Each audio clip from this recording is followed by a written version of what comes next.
This chart shows the stock trajectories for several major cybersecurity firms on a single Friday. Market leaders like CrowdStrike, Palo Alto, and Zscaler plummeted, erasing billions of dollars in value almost instantly. The catalyst for the crash was a massive exposure of internal documents from Anthropic, detailing their unreleased AI model known as Mythos. The leaked documents described a model far ahead of any other AI in cyber capabilities. Mythos is designed for autonomous vulnerability hunting, finding, verifying, and exploiting software bugs entirely without human guidance. Wall Street analysts realized this technology could elevate an ordinary attacker to near nation-state capability, executing highly complex exploits at machine speed. Investors looked at this autonomous tool and panicked, assuming that advanced AI would render traditional cybersecurity vendors obsolete. The market panic was based on a fundamental misunderstanding of why the leak occurred. A simply misconfigured content management system caused the Mythos leak. That single configuration error left nearly 3,000 internal assets unsecured on the public internet, exposing draft blog posts and the technical details of their most capable model. The company building what could become the most advanced hacking tool in history spilled its own secrets over a basic typo. Anthropic's own configuration mistake achieved what no external hacker had yet managed.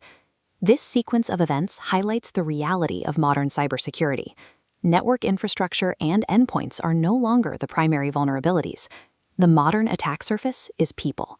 Intrusions consistently bypass traditional firewalls because they rely on human actions, the mistaken clicks, the misconfigurations, and the slight lapses in judgment.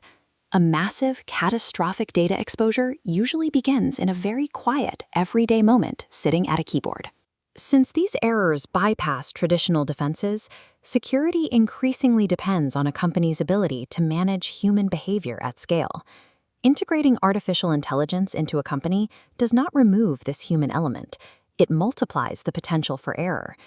Comparing AI adoption to security in the Fortune 500, 80% run active AI agents, but only 14% have full security approval. That massive gap represents shadow AI, user-built automations and agents operating entirely outside traditional security workflows. Individual employees are independently deploying these agents and connecting them directly to highly sensitive corporate data without official review. The human who deployed the unmonitored agent is the actual signal that determines the level of corporate risk. Advanced models like Mythos do not make security vendors obsolete. They make robust defense platforms vastly more critical. The attack surface is expanding rapidly, and the sheer volume and complexity of these threats are accelerating far beyond the limits of human response time. When an autonomous system begins hunting for vulnerabilities, the assault is relentless and instantaneous. To counter this, organizations must deploy AI-native defenses, capable of fighting back at that exact same machine speed. Even with high-speed automated defenses, the humans configuring those systems and approving network access remain the ultimate point of failure. Every major AI lab will continue to release new models, and each announcement will likely trigger the same market anxiety we saw with the Mythos leak. To keep pace with these escalating capabilities, enterprise cybersecurity spending is projected to increase significantly. This growth in attack volume and sophistication drives a shift toward platforms that integrate human risk assessment with AI-native defense architectures. We are constructing increasingly massive, complex technological forces, yet they are all still driven by individual human decisions. The AI arms race creates a landscape where humans require increasingly sophisticated tools to stay ahead of the systems they set in motion.